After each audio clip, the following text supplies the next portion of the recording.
Bonjour à tout le monde, je voulais faire une capsule pour présenter ce stage que j'ai appelé créativité, parce que j'avais très envie de revenir vraiment sur l'essence, de la créativité et ça me semble très, très important, pour tout le monde, que ça soit, les artistes, professionnels, les amateurs ou tout simplement les gens qui s'y intéressent.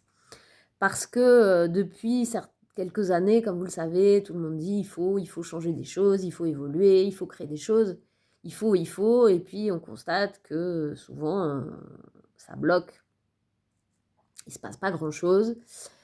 Mais parce que la créativité, c'est pas une baguette magique qu'on acquiert du jour au lendemain. C'est une manière d'être au monde, c'est une manière d'analyser le monde, c'est une manière de s'autoriser à créer ou à recréer, ce qui nous manque ou ce qui nous semble, améliorable.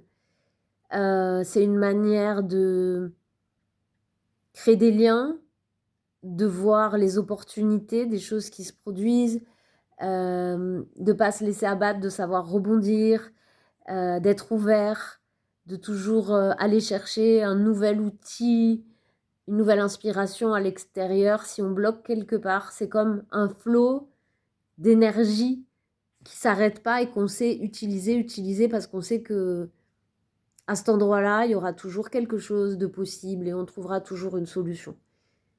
Et on fait face au vide. Parce qu'évidemment, le créateur, c'est pas celui qui va se cacher derrière les autres en disant vas-y toi. Celui qui crée, bah, il crée quelque chose qui n'existe pas. Et sa plus grande peur, c'est ce vide. Est-ce que je vais bien faire? Est-ce que je vais mal faire? Que vont penser les autres? Et comment savoir si c'est bien ou mal puisque ça n'existe pas encore? Donc effectivement, c'est très, très vertigineux, et c'est pourquoi c'est un apprentissage. Cet apprentissage de la réflexion, d'abord, de ce qu'on ressent, au plateau, sur le théâtre, au théâtre, c'est quand même un art de la réflexion, de la remise en question du monde. Donc de quoi on veut parler et qu'est-ce qui nous inspire? Et puis on va commencer à essayer des choses et on va faire attention à des points importants, aux images, aux mots, à l'éthique. Et je trouve ça très important aussi aujourd'hui puisque les outils numériques ont permis à énormément de gens de s'emparer d'outils en fait créatifs comme la caméra, les micros, qui avant étaient réservés aux professionnels, des professionnels qui étaient formés au sens qu'ont les choses, au-delà de l'outil. C'est-à-dire au sens, à la conscience du fait que tout ce qu'on fait va avoir une portée sociale, une portée politique, etc. Et on ne peut pas séparer l'utilisation de l'outil de la connaissance qui va avec connaissance technique, mais connaissance de sens et de la responsabilité. Donc, je voulais passer une journée avec vous pour s'amuser à questionner comme ça différents points qui me paraissent importants en faisant le lien avec nos quotidiens. Parce que là, c'est assez clair en ce moment de comprendre ce qui se passe quand les créatifs, les créateurs ne font pas bien leur travail. Ça peut générer un vrai chaos.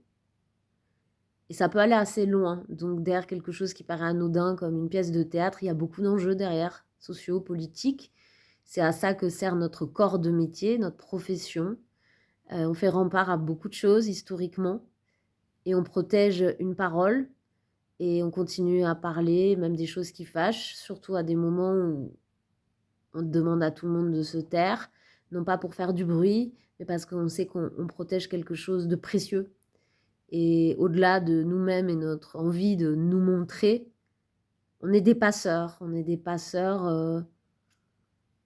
au service aussi de quelque chose qui est plus grand que nous.